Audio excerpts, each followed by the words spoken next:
শুভ সকাল বন্ধুরা, আশা করি সবাই ভালো আছো। সকালে ঘুম থেকে উঠে সমস্ত কাজ তো করতেই হবে। তার জন্য প্রথমেই দুয়ার ধার থেকেই শুরু করা যাক। প্রথমে দুয়ার ধারটা ঝাঁটিয়ে মুছে নেব। আজকে একটু কুয়াশা পড়েছিল বলে উঠতেও দেরি হয়ে গেছে। তার জন্য দেখো তাড়াতাড়ি কাজগুলো সেরে নিচ্ছি। আবার ছেলেকে স্কুলে দিতে হবে, দোকানে যেতে হবে। তো এখন আমি উঠোনটাকে পরিষ্কার করে নেব। দেখো উঠোনটাকেও আমার পরিষ্কার করা হলো। আর এখানে একটু নিচু হয়েই হাঁটতে হয়। ওই যে উপরে দেখছো কুশি গাছগুলো উপরে জাল টানানো আছে। তার জন্য আমি নিচু হয়েই ওখান থেকে হাঁটি। এখন আর কি, দুয়ার ধারটা তো আমার রোজই গোবর দিতে হয়। দুয়ার ধারটা গোবর দিয়ে নেব, সাথে উনুনটাকেও লেপে নেব।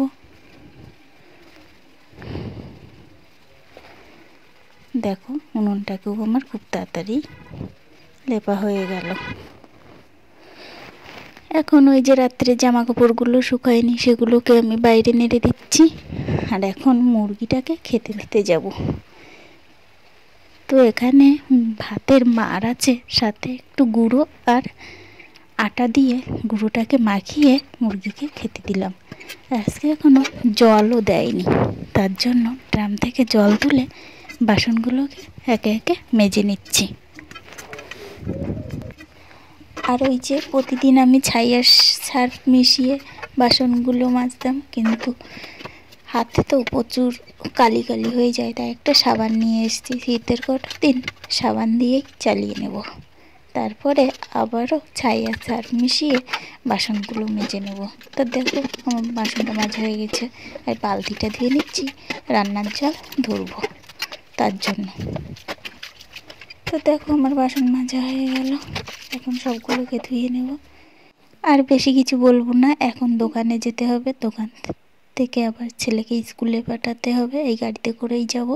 তো আমি দোকানে চলে যাই এখন। বাই। দেখো আমি দোকান থেকে বাড়িতে চলে এসেছি। এখন আমি রান্নাটা সেরে নেব।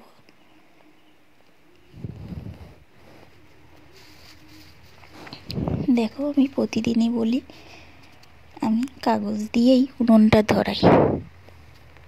কাগজ দিয়ে উনুন ধরালে উনুনটা খুব তাড়াতাড়ি ধরে যায়। তো দেখো আমার উনুনটা ধরানো হয়ে গেল।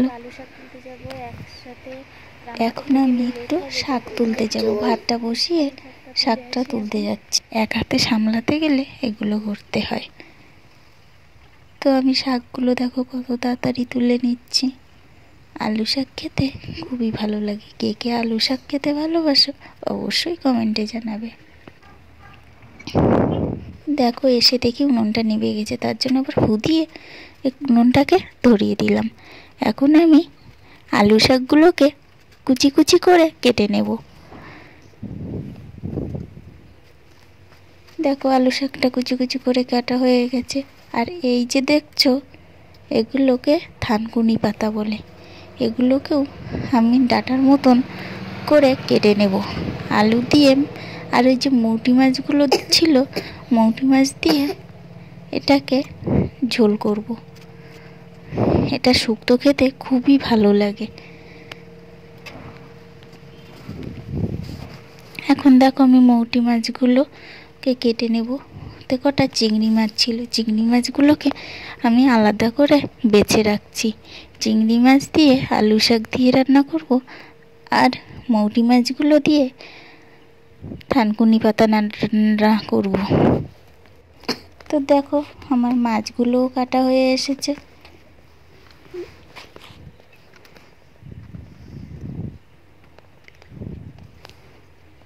এখন এই মাছের আঁশ-টাশগুলো দেখছো, এগুলোকে আমি পুকুরে ফেলতে যাচ্ছি।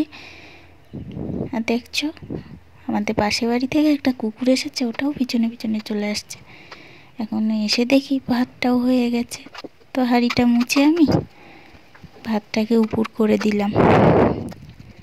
আর এখন শাকটাকে ভেজে নেব। তার জন্য আমি বেটে রেখেছিলাম, সেটাকে তেলের উপরে দিয়ে লঙ্কা, শুকনো লঙ্কা আর কাঁচা লঙ্কা তেলের উপরে দিয়ে শাকটাকে ঢেলে দেব। আর যে চিংড়ি মাছগুলো ছিল সেগুলোকেও আমি শাকের ভিতরে দিয়ে দিয়েছি। তো আমার আরও অনেক কিছু রান্না করব, তো সব কিছু তো আর দেখানো যাবে না। তো দেখো রান্না বান্না হয়ে গেছে, খেতে বসেছে। ভিডিওটা ভালো লাগলে অবশ্যই একটি লাইক